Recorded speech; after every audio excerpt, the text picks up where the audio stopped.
ফরিদপুর থেকে যোগ দিচ্ছেন হাসানুজ্জামান। হাসান, দফা দফায় সংঘর্ষ হচ্ছে, কিছু মানুষ আহত হয়েছেন, এখন কি অবস্থা বলবেন? গতকাল একটি তুচ্ছ ঘটনাকে কেন্দ্র করে কিন্তু শুরু হয় এই সংঘর্ষ, অর্থাৎ মনসুরাবাদ যে বাজার এবং তার আশেপাশের 3টি গ্রাম, এই 4টি গ্রামের মানুষরা সংঘর্ষে জড়িয়েছিল।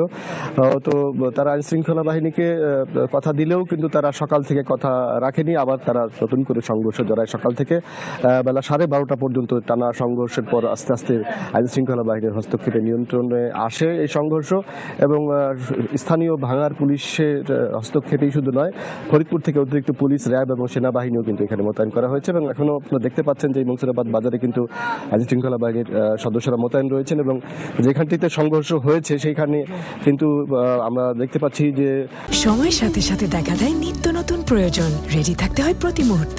তাই এলো ইনোভার, যেন আপনি লাইফে থাকেন রেডি প্রতিদিন। ইনোভার, ডিজাইনড ফর নাও।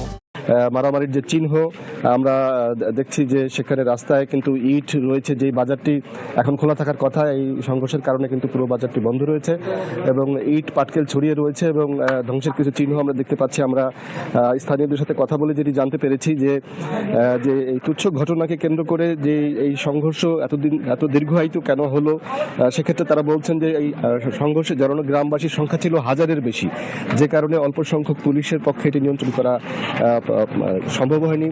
অতিরিক্ত ফোর্স এসে কিন্তু এটি নিয়ন্ত্রণ করে এবং এখন তারা সরে গেছে, এবং পুলিশের পক্ষ থেকে এবং সকলের প্রশাসনের পক্ষ থেকে নিশ্চিত করা হয়েছে যে তারা নতুন করে আর সংঘর্ষে জড়াবে না। আপাতত যে অবস্থা, পরিস্থিতি সম্পূর্ণ নিয়ন্ত্রণে রয়েছে এবং হাসপাতালে আমরা খোঁজ নিয়ে দেখেছি যে সেখানে কিন্তু আহতদের চিকিৎসা চলছে। ভাঙ্গা এবং ফরিদপুরে আহতদের চিকিৎসা চলছে এবং প্রশাসন জানিয়েছে পরিস্থিতি তাদের নিয়ন্ত্রণে। বৃষ্টি। জি, হাসানুজ্জামান, ধন্যবাদ আপনাকে আমাদের সাথে যুক্ত হওয়ার জন্য। প্রয়োজনে ফিরবো আবার আপনার কাছে।